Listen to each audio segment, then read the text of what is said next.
देखिए जी, बेसिकली तो इस दौर में जितनी भी पूरी दुनिया है, पूरी दुनिया की हुकूमतें हैं, उनके लिए बजट पास करना बहुत मुश्किल था। लेकिन जो रिलीफ़ इन्होंने सिर्फ इंडस्ट्रीज़ को दिया या स्टील मैन्युफैक्चरर्स को, ऑटोमोबाइल्स वालों को दिया, उसमें कहीं न कहीं इन्हें हेल्थ सेक्टर्स को, एजुकेशन सेक्टर को ये रिलीफ़ ज़रूर देना चाहिए था। हेल्थ के ऊपर और एजुकेशन, ये बेसिकली 2 फंडामेंटल पिलर्स हैं आपकी सोसाइटी के, और उसके ऊपर तवज्जो ही नहीं दी हुकूमत ने। इन्होंने बेशक जो थोड़ा बहुत रिलीफ़ दिया भी है इंडस्ट्रीज़ को, वो देना ज़रूरी था, लेकिन हेल्थ और एजुकेशन सेक्टर को निगलेक्ट करके किस तरह आप पूरा साल अपना गुजार सकते हैं? सर, आम आदमी को तो फ़र्क पड़ेगा ही। 200 वाली चीज़ आपकी जो है वो 400 की हो गई है। पूरी दुनिया में इन्फ्लेशन आई है। जहाँ भी इन्फ्लेशन होगा, अगर आप थोड़ा बहुत भी आप जीडीपी को स्टडी करते हैं, तो जहाँ भी इन्फ्लेशन आती है उसके हिसाब से सैलरीज जो हैं ऑटोमेटिकली इंक्रीज़ होती हैं। अगर ये सैलरीज इंक्रीज़ नहीं करेंगे तो एक जो आदमी है जिसकी सैलरी 30-35 हज़ार है, वो अपना गुजारा किस तरह कर सकता है? मार्केट्स में आप जाएँ, जो हुकूमत का ये हाल है कि चेक एंड बैलेंस है ही कोई नहीं। आप जहाँ पे जाएँगे आपको दुगनी कीमत की चीज़ मिलेगी। अब आपका मसला ये है आम आदमी का, आम आवाम का, कि उसने जाना है और चीज़ लेनी ही लेनी है। सैलरी उसकी उतनी ही है। अब आप देख लें कि अगर सैलरी आपने इंक्रीज़ नहीं की और बाकी चीज़ों में इंक्रीज़ किया, और मेरे लिहाज से सैलरीज़ इंक्रीज़ होनी चाहिए थी।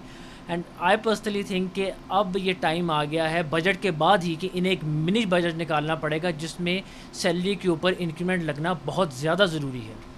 सर देखें, टैक्सेस तो, बजट आप देखें उसका दो तरफ़ा उसका रुख होता है।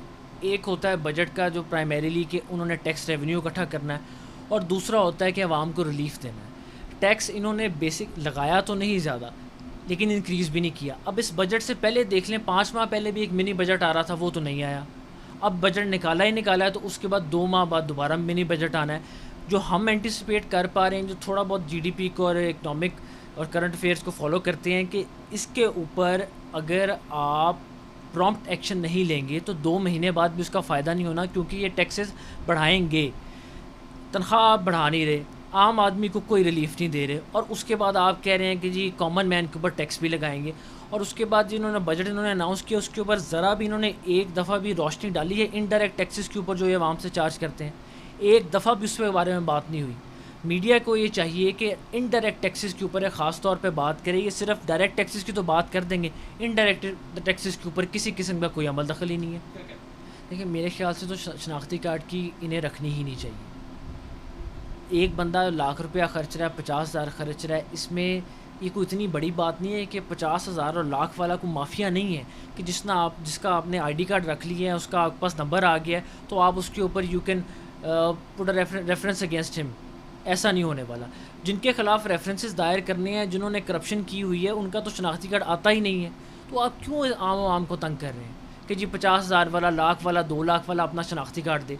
खुदारा थोड़े से अकल के नाखून लें और इसको बिल्कुल माइनस कर दें। जो ताजर बरादरी कह रही है कि जी हमने इसको 50,000 से आप इसको लाख पे कर दें, बेतुकी बात है ये। There are 100 more things to focus on, बजाय कि इसे एक CNSE को फोकस किया जाए।